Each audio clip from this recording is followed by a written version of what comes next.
Hi, I'm Mike from Craft Supplies USA, and today I'm going to show you how to turn this into this. We're going to show you how to make your own custom handle reusing some salvage wood. And this piece here, this is a leg off of a potted plant we had in our front porch, and it broke and I was throwing it away and I was looking at the legs and I had assumed it was just a veneer wrapped leg and it wasn't actually solid timber, but it turns out this is a solid piece of white oak and it's just the right size to make a tool handle out of. And I love white oak. It's a really pretty wood and it's just the right type of wood we need for a tool handle. So I turned one already out of one of the other legs and this is what I came up with. Very similar to the Henry Taylor profile, but I added a nice little V-groove there, just added decoration. And there's gonna be 100 different ways you can turn a tool handle, how you mount it, how you drill it out. I'm just gonna show you what I do, but just know there's 100 different options. So if you see different opinions on how to do it, that's totally fine. But this is a solid piece of white oak and it's completely dry. We've had this potted plant for about 5-6 years. And the first thing we need to do is drill this out to fit our tool.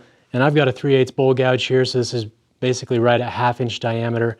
So we'll drill it 15-30 seconds. That way it's a little bit of a tight fit and it's a pressure fit. That way we don't have to epoxy it into the tool handle. However, if you want to oversize it, over drill it, and then epoxy it in, that's totally fine as well.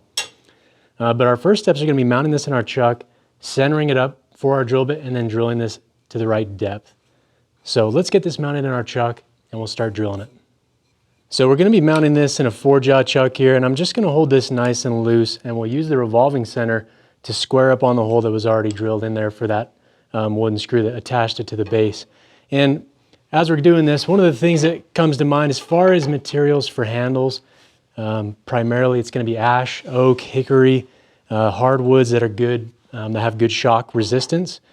Some woods are really hard and they would make a good handle, but if you do have a pretty bad snag or a really bad catch, some of those woods don't have a lot of shock resistance and you could break your handle. We've seen a number of tools come back over the years that have been broken. So pick something that's solid, check it for any cracks, any defects in the timber as you're turning it, especially if it's going to be something like a bowl gouge or a box scraper, something that's going to have a lot of leverage right here on the handle. So if it's going to be something small for just a little, a point tool for decorations or something that doesn't have a lot of leverage, or you're not going to be over the rest very far, you can go with softer woods, you can go with, denser woods, shorter handles, things like that. So those are some considerations as far as picking material. Some of the salvage wood that you might find might just be too rotted. It isn't solid enough for a handle. So I'm just going to center this up with my revolving center here, and this is still loose. Now that we're centered and running true, we can tighten this down. And I'm sure this wasn't drilled perfectly straight from where it was made, but we want to make this as centered as possible to maintain as much of the material as we can. So now that we're running true, let's remove our revolving center and we'll throw our keyless chuck in. And this one I measured out with calipers, it was right at 1/2 inch. So I'll drill it at 15-30 seconds. And I should have enough room in this material to press this on without splitting the wood. However, if you do under drill it or undersize your drill bit too much, you run the risk of cracking the blank. So keep that in mind.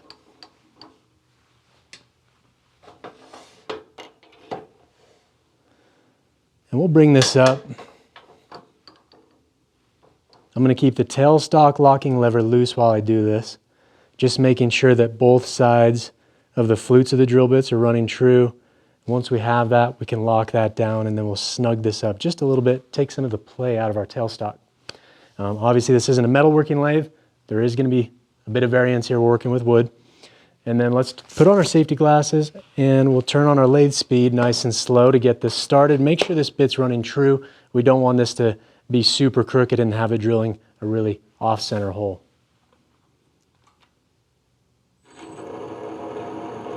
So very little pressure to the wood right now.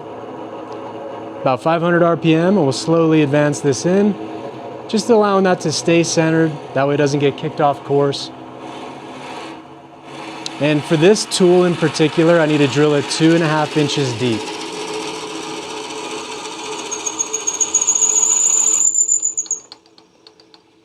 Back that out to clear the shavings. We want to make sure that we size, get the depth needed for the exact tool that we're going to be using. Okay, so I'm right at 1 inch on my quill. That's where I'm starting at, so 1 inch is 0, so we need to go to 2.5 or 3.5 here. Perfect. And if you're going to be epoxying the tool into the handle, give yourself an extra 1/4 inch. That way there's room for the glue to go and it doesn't all squeeze out when you press it in. So we got a nice hole there, and we can check it as well. If you're not sure which bit to use exactly, we can always drill it with something that's close and then check it. And if it's pretty close and wants to go in, but we're going to have to tap it in, you could always go up the next size bit depending on the fit you want. All right, so let's just check our fit here. You can see it wants to go in, and that wood will expand as we tap this handle on. But if it's too tight, it will crack depending on the wood as well. So that's going to be good for what I'm looking for. Now we can take this out of the chuck and we'll put this between centers. If I was going to be turning a shorter handle, I'd leave it in the chuck, just bring my revolving center up and then turn it there and part it off. But because I want to maintain as much of this leg length here as possible, I'm going to put it between centers.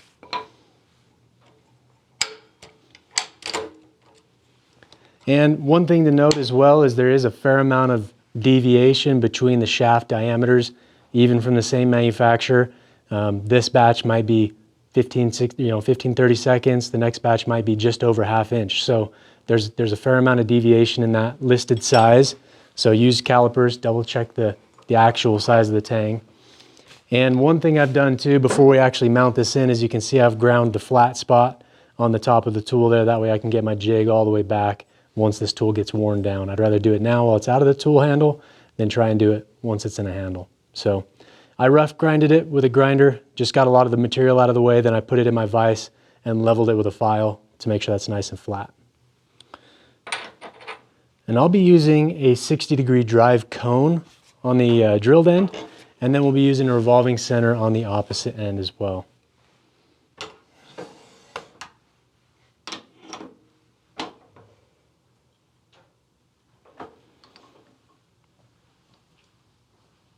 You can mark the center of whatever piece you're using. This one I know isn't running perfectly true, so I'm just going to adjust it, eyeball it, check it, give it a quick spin, see if that's running true. That's actually running pretty true down here. This end, obviously, I could see that the hole wasn't centered from where it was drilled from the factory, but that's going to be just fine for what we need. And as far as our centers here, they're both 60-degree cones. These are splitting wedges, so we don't want too much pressure from our tailstock. So just nice and snug and not much more than that. All right, now that we have this piece mounted between centers, we're ready to turn. I'll be using my skew to do this. And we also need to turn a step for our ferrule. Ferrule is going to be an extremely important part of the handle process. But let's get this trued up and we'll get our end squared off here. Then we'll mark out the ferrule length and then we'll get our diameter for that.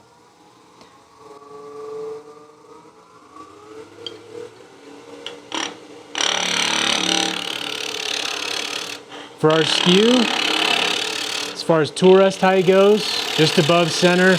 So our cutting edge is about that 10 to 11 o'clock position. And we're just doing some planing cuts here just to square up the surface. That way we can see what shape we can actually get out of this piece once it's running true.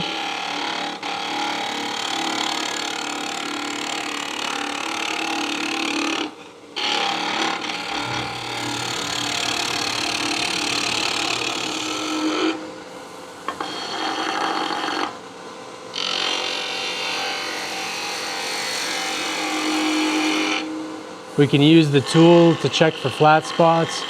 That's running true. That's not running true. If you hear it skipping, that means we got some flat spots still.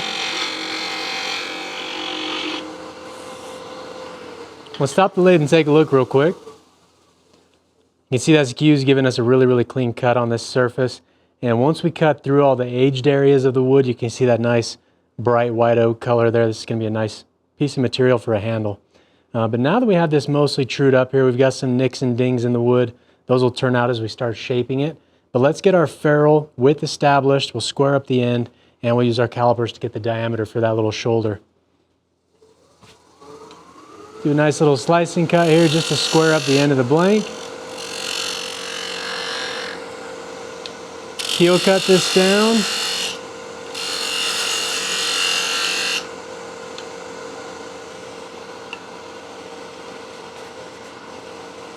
Eyeball the width we need. And this is a 1-inch ferrule. for my 1/2 inch or 5/8 bar gouges or anything bigger than that, I'd be using the 1 1/4 inch wide ferrule. That way I have more wood around the tool, more support. But for this size of gouge, the 1 inch should be just fine.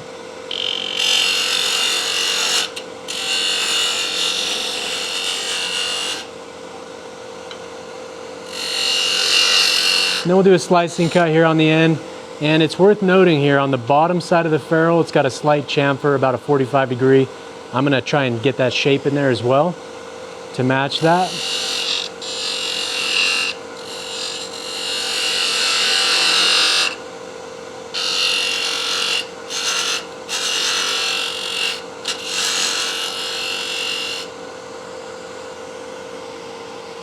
Now that we're close to size, we can use our calipers here. Hold them on the back side as we part this down until they slip over.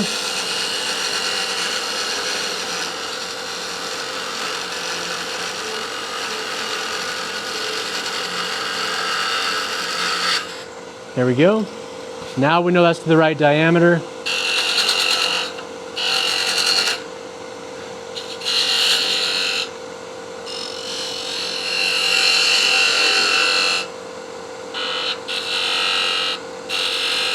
Use the long point to get down in that corner.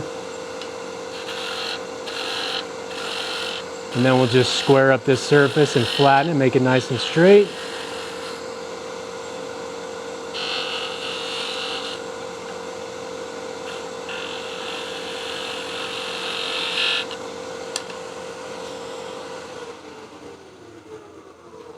And then we'll just double check the entire length of that to make sure our calipers fit over. Yeah, good to go there. And we're not going to sand and finish that because this will be covering it.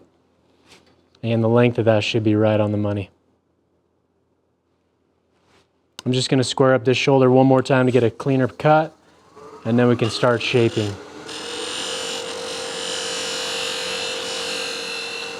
I'm also just going to slice to a small little chamfer here on that lead edge. That'll help prevent any breakouts. And then we can test fit this. Perfect. So we're getting stuck on the little indentation here. So that means we got a good fit, and then when we go to press this on, that's going to give us a really good fit with our ferrule. So let's get this remounted. Now that we know our ferrule fits. And if you wanted to, you could switch to a chuck and grip on this now and be a little more aggressive with the tools, but that's up to you. All right, so I'm going to mark where the outside diameter of that ferrule is. That's going to be what I'm going to turn my shape down to. I'm going to have the apex of my curve there, and then it'll start to taper down and thin out, and then gradually start increasing back in diameter to about there. And that's just eyeball. You can do whatever shape you want, whatever's comfortable in your hand, and whatever tool handle you like to use the most. So there's no perfect shape for a tool handle, it's just whatever you like to use the most.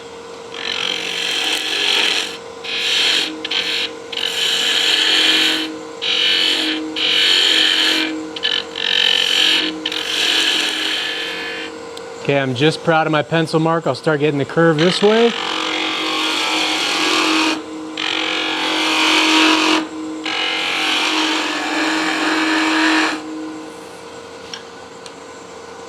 I'm going to go for a nice cleanup pass here with my smaller skew. It's got a fresh edge.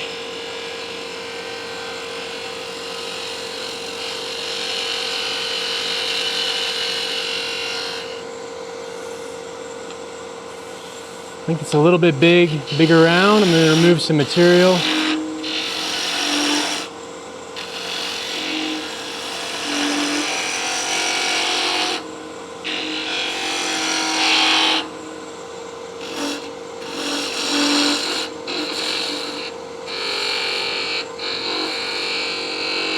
And if you wanted to use a spindle roughing gouge, that'd be a great choice as well.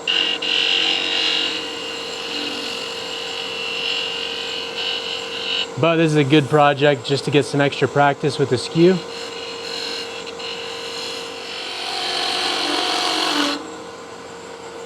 All right, I think that shape looks pretty good. Let's stop the lathe and feel it, see if we like that, the way that tool handle feels in your hand.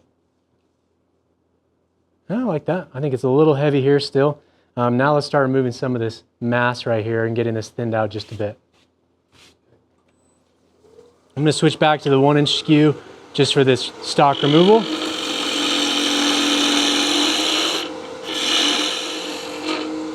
As far as handle length goes, it all depends on what you're using it for, depending on the tool.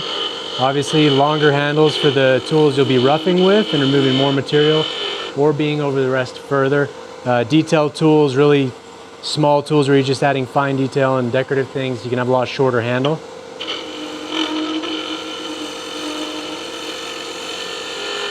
But for this size of bowl gouge, I think a good 14, 16-inch handle is a good length of handle.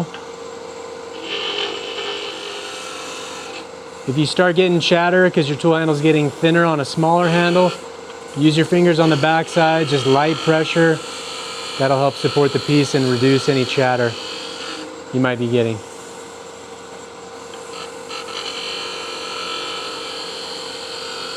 And if that doesn't stop the chatter, that means you're either pushing too hard or your tool is dull because you haven't sharpened it in a while. So go hit it with a fresh edge, put your fingers back on there and just lightly glide the bevel. Make sure you're not getting any vibration or chatter throughout the piece.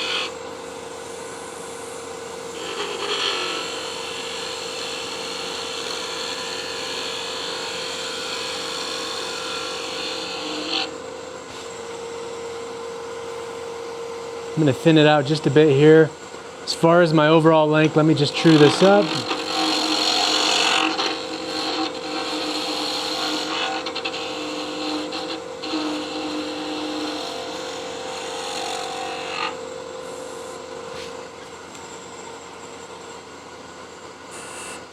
We'll part off the very end there. I think that's a good length for our handle.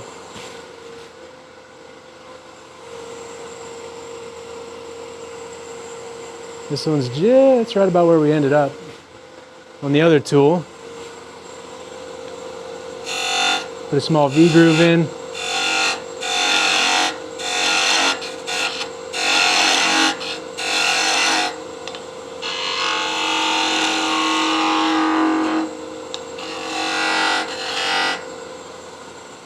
Just round that over to give us a better feel for what shape we've got going on here. I think that's okay here. Thin this out just a tiny bit. We'll have this be the low point right here. It's going to be the low point, and then it'll get progressively larger diameter and then kind of taper off. A little bit of a torpedo shape to it.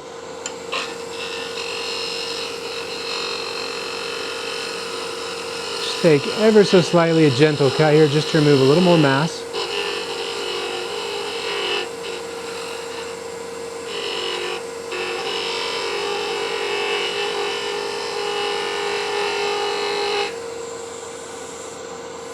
Now let's go for a good cleanup pass here, just a good finished surface to prep for sanding. Nice slow feed rate, very gentle bevel pressure. It's just gliding on that tool, or on the tool rest. And that should give us a really good surface to start sanding as well.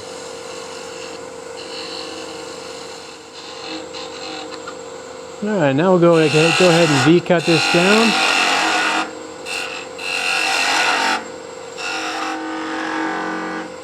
Round that over as far as we can. I want to sand that before I get that smaller in diameter, but let's stop the lathe and take a look at our shape and what surface finish we have behind from the tool. So it looks pretty good to me. We've got just a couple little tears right here. I might try and clean those up, and then just a few more right there. The rest of the surface is looking really good.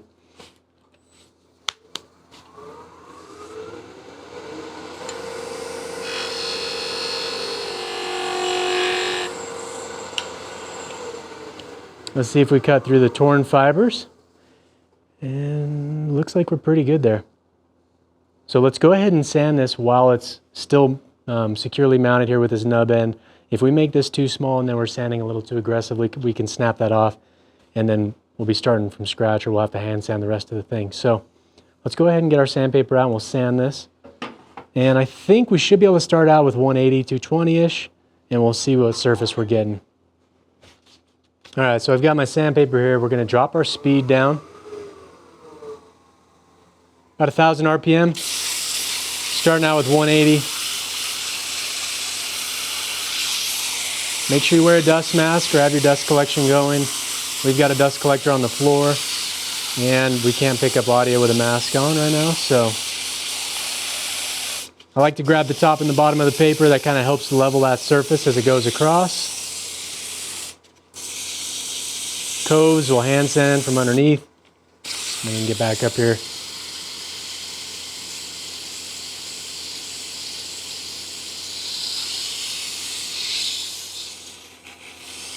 Sand the rounded end here as best we can. Now we can go on to 240.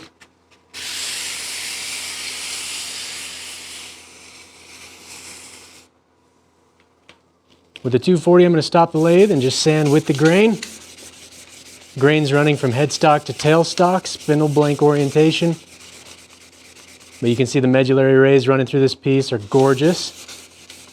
And one of the things that got me really excited about turning these into tool handles was obviously, one, I was able to find some oak for free that was dry, more importantly. And secondly, fuming the oak gives it a really cool color. So if you ever find any white oak and you want to fume it with ammonia, this is the color you get. This has no stain, no dye or anything on it. This was the exact same piece, but I put it in a chamber with some ammonia for about 12 hours.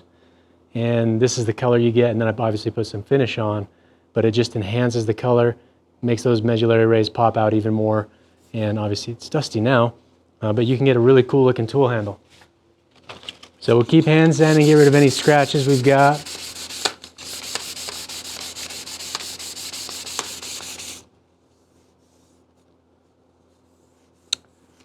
I think that's going to be good for our 240. Let's go on to our 320.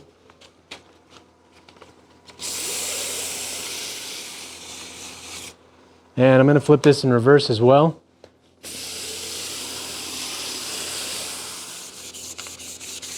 Some woods, when you sand them, as the piece is spinning towards you, they feel really, really smooth, but a second you put a finish on them, you have a bunch of raised fibers. So either one, you can wet sand, but I like wet sanding and forward reverse sanding. That way I'm sanding those fibers as they get lifted from both directions. Especially with a tool handle, you don't want something that's splintery or uncomfortable to use because you'll never pick up that tool out of the toolbox. And one of the cool things about making your own handles too is that, if you have some carving tools, you could add your initials, you could add some decorative things on there. You could get a torch and burn it and give it a nice charred look before you put your finish on. There's a million different things you could do with tool handles. This is just kind of the down and dirty, short and sweet version of how to get it drilled, how to remount this, and then fitting the ferrule and finish. So let's put our sandpaper off to the side for a second, and let's finish turning the end of this knob here as small as we can go before we cut it off by hand. So we'll turn our speed back up, and we're going to turn this knob as small as possible while still giving us the support we need.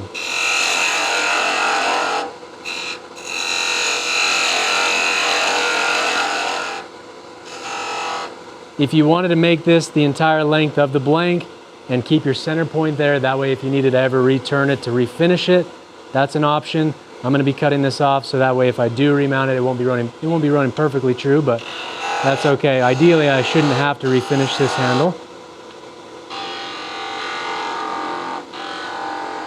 And the skew is going to give us a really good slicing cut on these end grain fibers. I really don't want tear out down here on the bottom as much as I can help it. Get down in there as far as possible. Okay, we're just under a 1/4 inch on that end. That's going to be good to cut off by hand with a little handsaw. But I do want to add a small chamfer right up here where it meets the ferrule. Reason being, that way if my fit between the wood and the ferrule isn't absolutely perfect, I don't have a little ridge I feel with my thumb every time I'm using the tool. So I'm going to lightly sand the very bottom there of that fresh surface with our 320.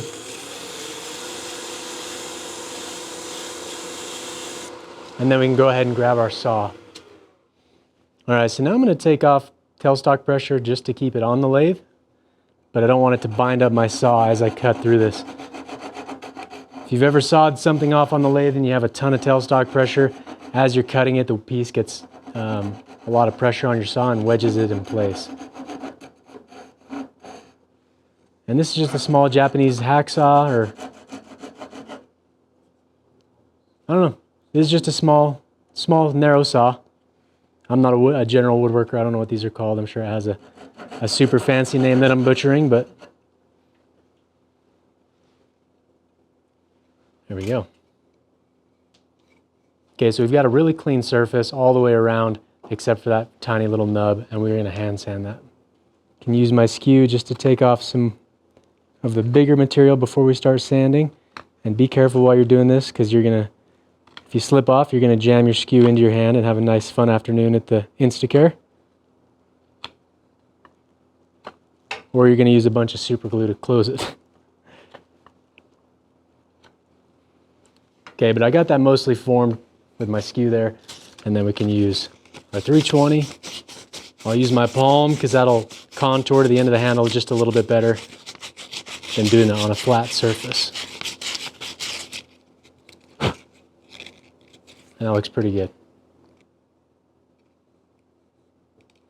Okay, so now that we got this turned, it's a good looking handle, got a good shape to it. I wish that was a little bit bigger diameter on this end, but that's just what we had to work with. But I think that'll make a nice handle. So let's move some of this stuff out of our way. And what I want to do before I finish it, I'm going to be trying out a little bit of finish here, see if I like it. And if we do, we'll put it on. But first thing I need to do is just wipe this off with some denatured alcohol. And it's funny, the tannins in that oak there, you can see are staining my hands black just from contact. That's why the fuming process works so well, and why it works at all, honestly. Just going to get a rag with some denatured alcohol, and you can see that basically darkens it one shade, one tone. That's what's going to be if we use a natural colored finish, which I think is a really good looking handle right there, even with just the alcohol on it. But I want to try out a finish that's got some stain in it. I use it a lot on hickory handles, on some of my yard tools. It gives it a good look. It fills in the low areas in the open pored grain and darkens it up. But you can see just how good that oak looks with just even just the alcohol on there. But it's so funny because this was going to be going in the garbage can until I looked at it a little bit closer and realized it wasn't just a, an MDF wrapped, veneer wrapped piece of MDF that was garbage, but it was a solid piece of oak that I could make something useful out of and have for a really, really long time. So let me grab my jar of finish. If you feel any raised areas, anything that's sharp or pokey, you can always get some finer sandpaper or some non-woven abrasive. This is a 1500 grit. Just go over it. And this stuff will snag. If there's any raised fibers, any splinters that might happen from use, you'll definitely be able to feel them because they'll snag in this non-woven abrasive here. But just smoothing this out. That alcohol raises the grain ever so slightly, and it gets rid of all the dust in all those open pores and exposes a lot of the flaws that all that dust being compacted in there might have covered. So that feels really good. Let's grab some finish. This is Waco's Danish oil. It's a dark walnut stain color. I really like this stuff on hickory. I think it looks really good. As far as oak goes, I haven't tried it on oak. So what we can do, before we put it on our nice finished handles, I can grab some of this little scrap piece of wood here and try it on it first.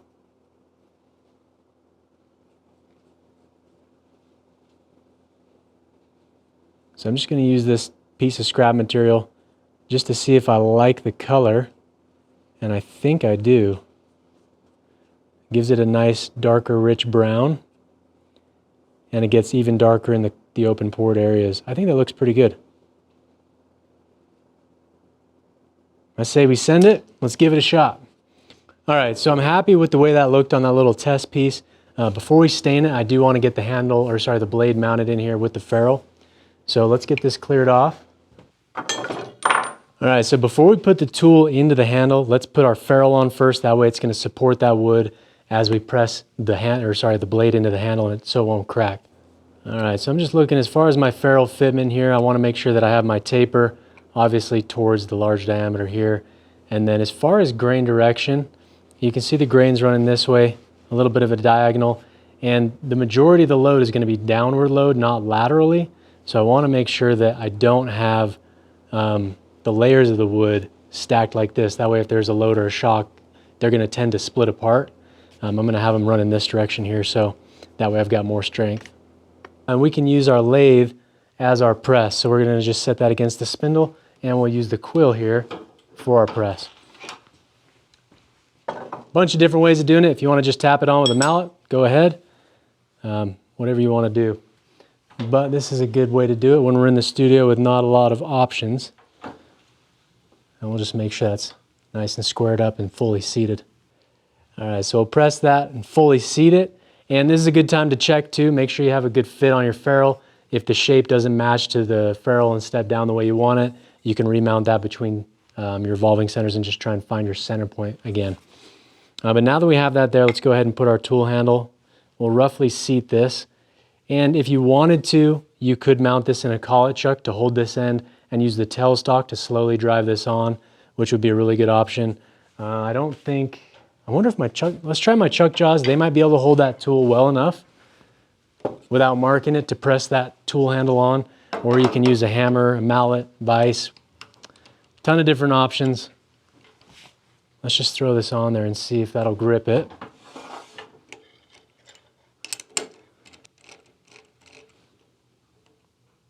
Yeah, those chuck jaws will grip that well enough. But now before we press this on, we want to make sure we have the grain alignment the way we need it. So I'm going to pull that right back out, and I'm just going to align the flutes with the slot there. And if you look at your piece of wood, the grain is running this direction. So that's what we want. That way when we have leverage on the tool pulling down, it doesn't try and separate and delaminate those rings. So that's going to give us the most strength, and that's going to be extremely important on scrapers or things where you're over the rest a long ways, where there's a lot of leverage right here at your fulcrum between the wood and the tool itself. So if I mount this with the grain, they're running parallel to the floor right now, and we have a really bad catch, chances are it's going to break that first. So I want to have the strength in the handle running this direction so that the layers of the wood are vertically stacked. So I'm going to align those with our flute. I can see the flat tang there, and we can start pressing this on with the quill.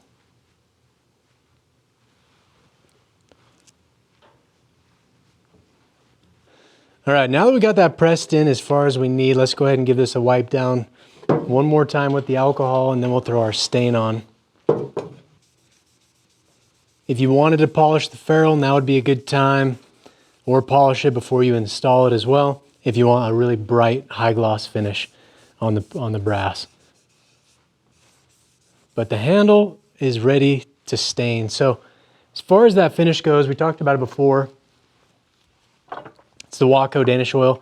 This is their dark walnut color. And I will throw some gloves on. I'll show you why here in a second. With it being a stain, it'll stain your skin. And this stuff has a bunch of solvents and things in it.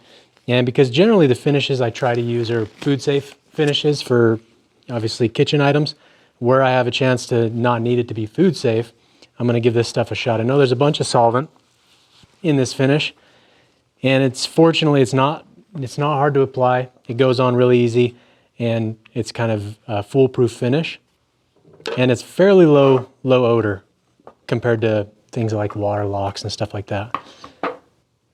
But let's go ahead and saturate the rag, and then we're just going to brush this on.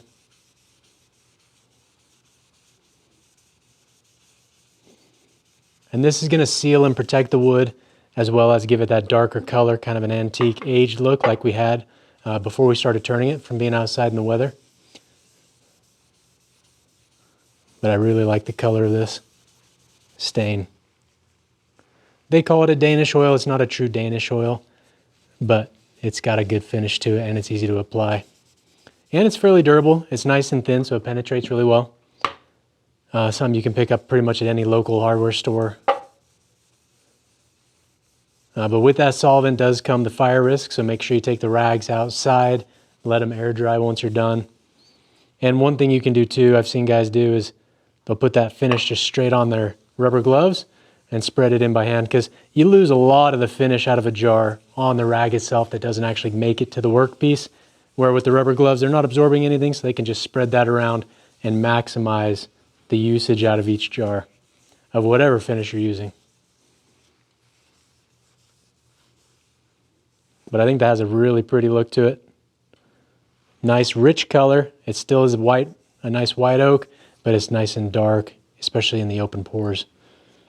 So as far as the application goes, you can do one coat, you could do a couple coats if you wanted, but it's pretty much just a wipe on, wipe off. It penetrates really fast. So we'll let this sit for 15 minutes, come back in, reapply one more heavy coat. Once it stops soaking it up, we'll wipe off any excess, and then they say it's ready to use within 8 to 10 hours is how fast this cures. There must be a lot of Japan dryers in this to make that cure as fast as it does, but we'll be back in 15 minutes and we'll throw on another coat.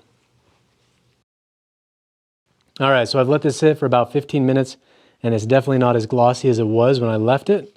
Let's throw on one more coat, and then it says to wipe off any excess after the second coat.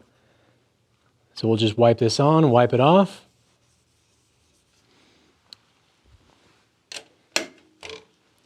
And I need to make sure to get the front of the ferrule.